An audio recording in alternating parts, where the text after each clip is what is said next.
First at 5, a man accused of assaulting at least 4 women in a 24-hour time period now behind bars. We'll have the latest. Plus, a former daycare worker accused of child sex crimes will not be released on bond yet. We'll explain. And the big country becoming a battleground today as 2 Senate candidates stop by to meet voters.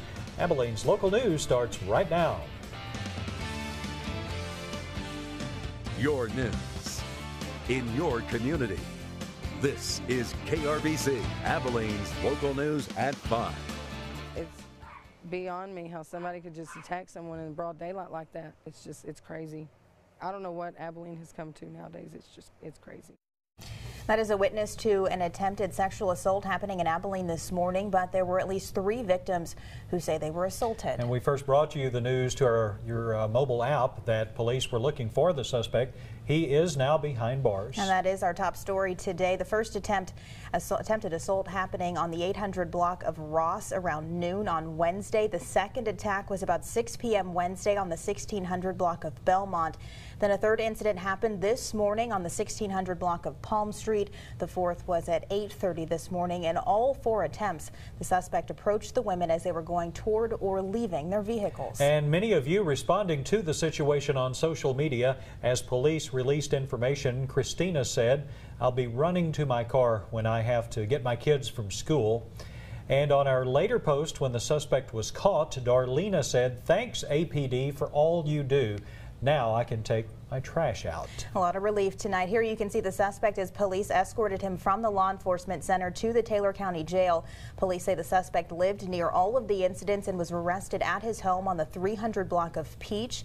He has been identified as 38-year-old Joshua Day. He's been charged with at least 4 counts of attempted sexual assault as well as other warrants. His bond set at more than $50,000.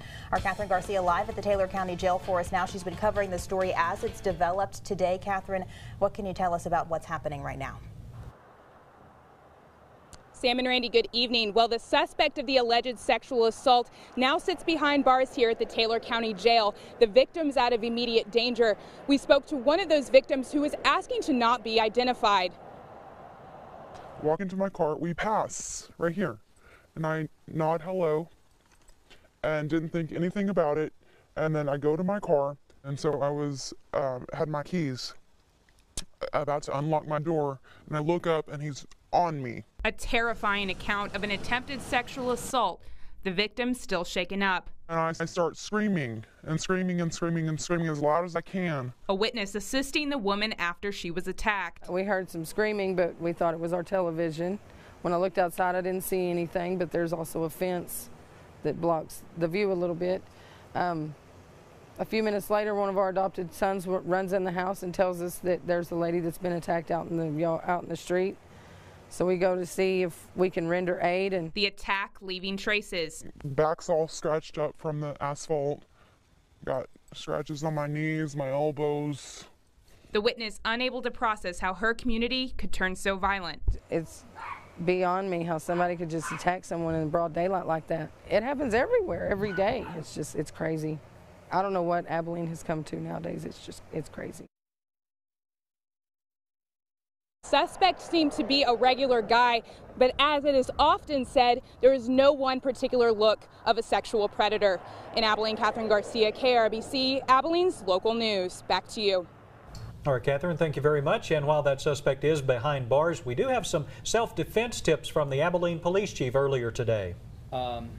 You know, we teach avoid, deny, defend. You need to avoid the threat if at all possible. If you cannot avoid, then you need to deny access by either going into a home and locking the home and then calling 911, or getting into your car, locking your car, and then calling 911. If you can neither avoid nor deny, then you absolutely should defend yourself.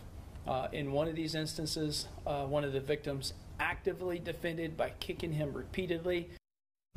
And with that in mind, the City of Abilene is offering a free self-defense class tonight. That's at the Mockingbird branch of the Abilene Public Library, and it's hosted by Texas Martial Arts Center. Participants will learn ways to protect themselves from attacks. That is tonight from 6:30 to 8:30. We'll have more on that event coming up for you tonight after the game. And next, we also have the latest